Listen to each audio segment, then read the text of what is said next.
కందరికీ ఒక విజ్ఞప్తి. మనకు చాలా దగ్గర వారిని, చాలా క్లోజ్‌గా ఉండేవారిని ఏకవచనంతోనే సంబోధిస్తాం. చెల్లెలు ఏరా, ఒరేయ్ అని అన్నయ్యను అంటే స్వీకరించడం లేదా? మీరాబాయి, త్యాగయ్య, అన్నమయ్య, క్షేత్రయ్య మొదలైన భక్తులంతా భగవంతుడిని ఏకవచనంతోనే సంబోధించారు. అది మరవొద్దు. భగవంతుని దూరంగా ఉంచడం, కనీసం సంబోధనతో కూడా భక్తునికి ఇష్టం ఉండదు. కాబట్టి భక్తులు ఏకవచనాన్ని మార్చాలంటే పుస్తకమంతా మార్చాలి.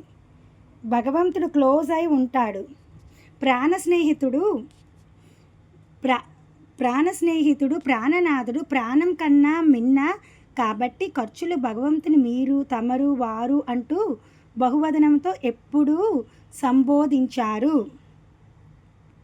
భగవంతునికి భయపడేవారు, భగవంతునితో వ్యాపారం చేసేవారు మాత్రమే భగవంతుని బాస్గా, అధికారిగా, మర్యాదపూర్వకంగా సంబోధిస్తారు. ఈ మర్యాదలన్నీ కృత్రిమమైనవని మనకి తెలుసు.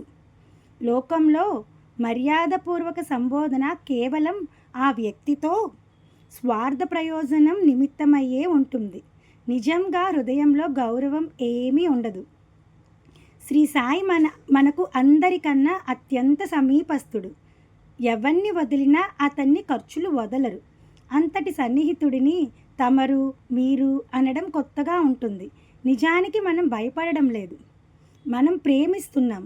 మామూలు ప్రేమ కాదు, ప్రగాఢంగా ప్రేమిస్తున్నాం. మనం సాయికి భక్తులమే కానీ కస్టమర్లమే కాము. సాయి దుకాణదారుడు కానీ, ఆఫీసర్ కానీ, అధికారి కానీ కాడు. అతను మనము చాలా ప్రియమైన వాడు. ప్రియమైన వారిని బహుమానించి సంబోధించడం కుదరదు. అలా సంబోధన చేస్తే ఆ ప్రేమమై నటన కనిపిస్తుంది. నిజమైన భక్తుడు భగవంతుణ్ణి మీరు అనడు సుమా.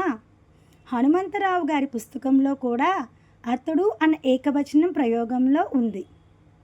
ఏ భక్తుల చరిత్రలు చూసినా భక్తుడు నువ్వు అంటాడు తప్ప మీరు అనడు భగవంతుణ్ణి. అది అసహజం. కాబట్టి నా రచనలో నా అనుమతి లేకుండా అవును, వారుగా మార్చవద్దు. ఆయన అనండి, తప్పులేదు. ఇకనైనా భక్తుని ఆత్మీయతతో ఆయనని అప్రోచ్ కండి. గురు సాంగత్యం గంగాజలం లాంటిది. మన మలినాన్ని కడిగేసి నిర్మలం చేస్తుంది. ఈ లోకంలో మనస్సు కన్నా చపలమైనది మరేం ఉంటుంది? ఇలాంటి చంచల మనసును కూడా గురువు హరిచరణాల్లో నిశ్చలం చేస్తాడు. మా వేద శాస్త్ర పురాణ పారాయణలు అన్నీ శ్రీ సద్గురువుకు పాదసేవనం.